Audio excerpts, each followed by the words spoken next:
दोन्ही राष्ट्रवादीच्या एकत्रीकरणासाठी पुण्यात खलबत्ता. रोहित पवार, अमोल कोल्हेंनी घेतली अजित पवारांची भेट. ठाकरेंच्या प्रचाराची दिशा ठाकरे पुत्र ठरवणार. आदित्य ठाकरेंसह अमित ठाकरेंवर प्रचाराची जबाबदारी.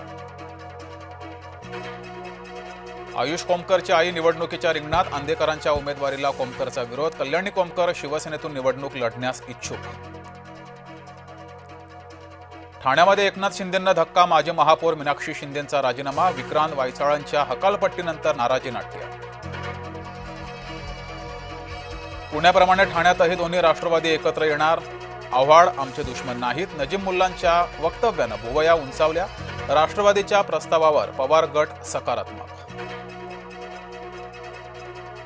नाशकात निष्ठावंतांवर अन्याय होतोय. आमदार देवयानी फरंदे खुलेआम बोलल्या. गिरीश महाजन यांच्या विरोधात नाशिक भाजपात असंतोष. नाशिक भाजपामध्ये आयारामांच्या प्रवेशादरम्यान प्रचंड राडा. निष्ठावंतांना डावलून आयात उमेदवारांना संधी का? गिरीश महाजनांना घेराव घालत विचारला सवाल.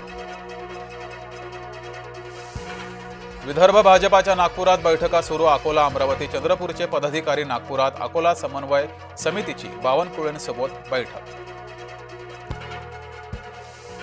ठाकरेंच्या युतीनंतर कार्यकर्ते पळू लागले. बुधवारी जल्लोष करणारे दिनकर पाटील गुरुवारी भाजपात. नाशिक मनसे नेते दिनकर पाटलांचा राज ठाकरेंना रामराम.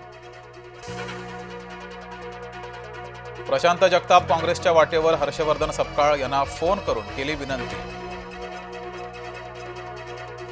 फडणवीसांच्या आव्हानाला संजय राऊत यांचं उत्तर. भाजपाला सोयीनुसार वंदे मातरमची आठवण. महायुतीच्या जागा वाटपाचं गुऱ्हाळ सुरूच. भाजपाचा प्रस्ताव शिंदेंना अमान्य. मुंबईचा तिढा कायम. शेलारांच्या अचूक गोलंदाजीनं मनसेचा त्रिफळा. संतापलेल्या देशपांडेंची शेलारांवर क्रीज बाहेर जाऊन टीका.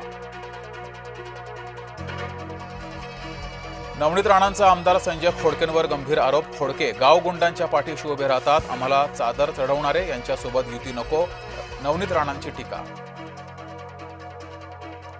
अमरावती मनपासाठी शरद पवार गटाची डाव्या पक्षांसोबत युती. मनसे, ठाकरे गट, शरद पवार गट, वंचित असं नवं समीकरण होणार. नवी मुंबई विमानतळावरून आजपासून उड्डाण सुरू. मालवाहतूक आणि प्रवासी वाहतूक सुरू झाल्यानं दिलासा. पुण्यात पुन्हा गुंडांची दहशत. गाडीची तोडफोड. सीसीटीव्हीत कैद. रोशनकुळेला कंबोडिया एअरपोर्टवरून रुग्णालयात नेत असतानाचा व्हिडिओ. जय महाराष्ट्रमुळे उघड झालं होतं किडनी रॅकेट.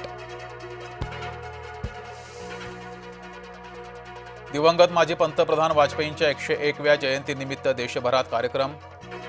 पंतप्रधान मोदींकडून लखनौमध्ये राष्ट्र प्रेरणा स्थळाचं उद्घाटन. मुंबईसह देशभरात ख्रिसमसची धूम. पर्यटकांनी फुलली पर्यटन स्थळं.